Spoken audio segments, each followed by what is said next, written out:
Tara, samahan niyo ako sa aking ganap nung day 1 nung umuwi tayo sa Capiz. Hello Kapango, it's me, Luna. Welcome to my vlog. For today's video Kapango, day 1 ganap nung umuwi tayo sa Capiz and flexing my dada. O diba, syempre siya yung tagahatid sundo natin. Kaya sa mga nagchat-chat dyan, wag na po kayong umasa. Take na po si Pango. Feeling on yarn. Char, joke lang po. Asya, welcome to Barangay Cubay, President Roas, Capiz, Kapango. O diba, nagtataka na naman kayo kasi sa Iloilo, Barangay Cubay din po. Yes, Kapango, dito sa Capiz, Barangay Cubay pa rin yung lugar natin. Sa Iloilo, Barangay Cubay pa din. Asya, meet my baby Raira. Thank you sa kabugaw. Ray. Psst, Raya. Ray. Pasalubong. Hanya kaya boy kabit-bit siya Sarap. Diba?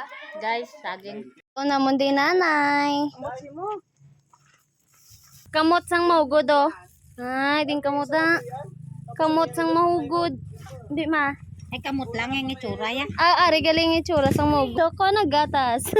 Siya, i-flex ko lang yung saging na saba, ang daming bunga. O, diba? Pag may tinanim, may aanihin talaga. So, nakikita nyo naman. 1, 2, 3, 4. O, diba? Tingnan nyo, ang dami na namang haharvestin at saka yung pang 5. At syempre, hindi lang yan. Ito pa po, may marang pa.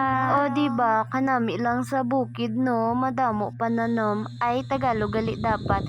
So, maganda dito sa bukid Kapango, maraming tanim or prutas ba na maha-harvest. Siya, fast forward. So, mailunggo ko danay Kapango, no? So, available diri gali abono Kapango diri sa Barangay Cubay, President Roas. Iyan ni siya kakalipi organization. So, sa gusto magbakal, kadto lang kamo diri or pangitaan nyo lang si Mama Marivic Di Mayo. Hi.